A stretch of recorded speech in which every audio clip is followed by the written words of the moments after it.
There's a woman named Maria living in a suburb outside Columbus, Ohio. She makes about $35,000 a year across 2 jobs. She's got a checking account at one of the biggest banks in America. She thinks she's doing everything right. Then there's David. He's a finance manager, earns $120,000 a year, shops at the same bank. He rarely thinks about his checking account. It just works. Both have the exact same type of account. The same bank, the same system. Last Wednesday, Maria's car broke down. Emergency repair, $800. She knew her Friday paycheck was coming in, so she wrote the check. The bank processed it. Then came 4 more transactions that week. A coffee, gas, groceries, a pharmacy run. Small stuff, normal spending. But here's what Maria didn't know. The bank didn't process those transactions in the order they happened. It processed the biggest one first, the $800 check. That left her $900 short on the rest. Every single transaction after that triggered a $35 overdraft fee. 6 times. That's $210 in fees for money she absolutely needed. Her $800 repair became $1,010. David's balance dipped below zero once last year. Same bank. 1 transaction was declined in real time at the register. No fee, no stress. The system protected him automatically because he had a cushion. Both of these people have checking accounts. One pays an invisible tax, the other never sees. A line most people don't know exists. If you're someone living paycheck to paycheck, feeling like the system is rigged against you, subscribe and like this video. By the end, you'll understand exactly how banks design this and how to stop paying it. Most people blame themselves when they get hit with overdraft fees. They think they failed to budget, failed to plan, failed to be responsible. The bank certainly doesn't discourage that thinking.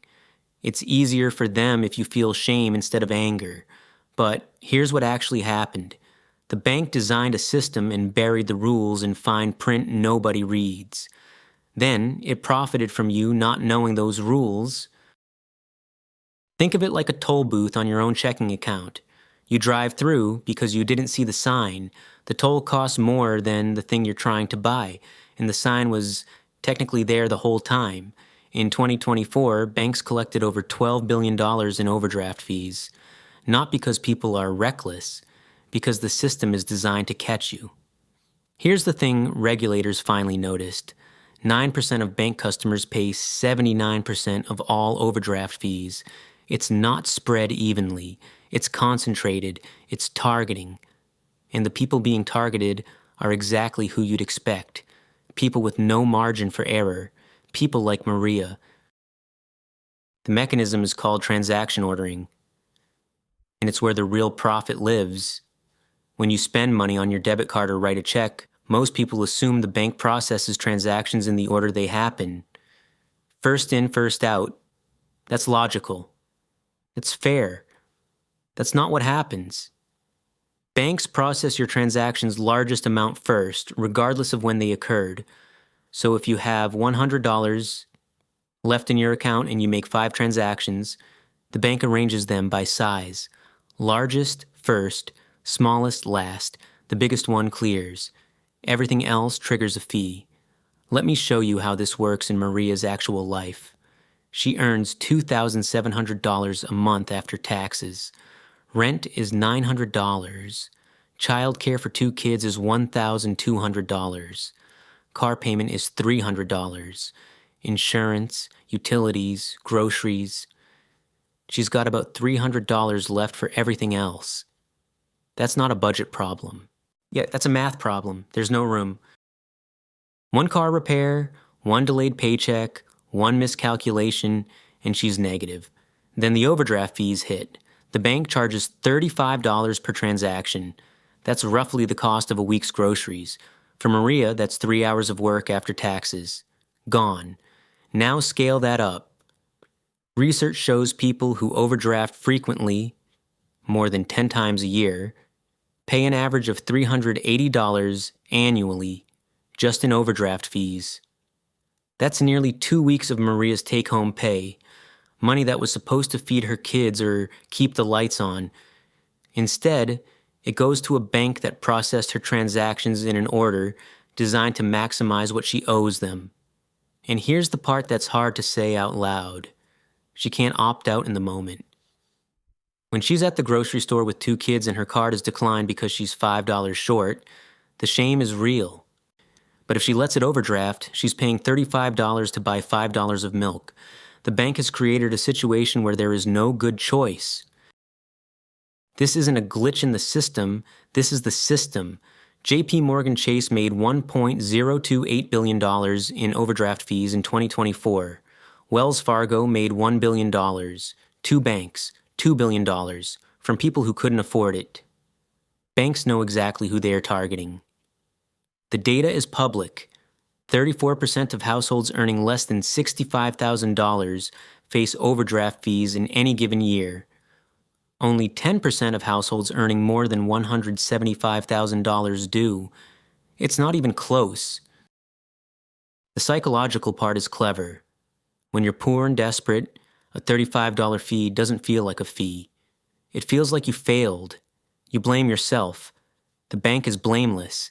They're just following the rules. Rules they wrote. Rules they know you've never read. But it's not really about insufficient funds. It's about insufficient knowledge. The rule is simple. Largest transactions first. Most people have never heard of it. It's in the disclosure document. Nobody reads disclosures. Banks know that. That's intentional. The system is rigged. Not because you're bad with money, because they built it that way. So what do you actually do about this? First, understand what you're signing up for before you open an account. Ask your bank 3 questions. What's your overdraft fee? Do you charge if a transaction is declined in real time? Can I opt out of overdraft protection? Ask for the answers in writing. If they won't give you straight answers, that's your answer. Here's the good news. Banks like Ally, Capital One 360, and Chime charge 0 overdraft fees. Citibank eliminated overdraft fees entirely back in 2022. These banks still make plenty of profit. They just don't profit off you being broke. If you can't switch banks right now, opt out of overdraft protection. Tell your bank explicitly, if I don't have the money, decline the transaction. Yes, it's embarrassing at the register, but embarrassment is free. A $35 fee is not. And here's what happens when you do this. You become brutally honest about your actual balance. No more floating transactions. No more hoping. You know exactly what you can and cannot afford. The research backs this up. After certain banks stopped using high to low transaction ordering, their customers' average account balances went up by $431. Credit scores improved. People climbed out of the overdraft trap entirely. Second, use low balance alerts. Most banking apps have them now. Set an alert for when your account drops below $100 or $50. Takes 5 minutes to set up. Prevents a $35 fee. Most people overdraft by accident, not on purpose. An alert catches it before it happens. Maria didn't fail to budget. The system was designed so that the rules were invisible and the penalties were brutal. Last year, regulators finally noticed. The Consumer Financial Protection Bureau proposed capping overdraft fees at $5 per transaction. That would have saved consumers $5 billion a year. Billions of dollars back in people's pockets, back where it belonged. Congress overturned that rule in 2025. The banks won. For now. But here's what actually matters. Your choices don't depend on what Congress does. You can walk into a bank right now and choose not to pay this invisible tax. You can switch to an institution that doesn't operate this way. You can opt out. You can set an alert. You can ask questions. The silent tax only works if you don't know about the rules. Now you do. If you're managing money with almost no margin for error, your bank is the most important financial decision you make. Don't choose based on the nearest branch or a free promotional item.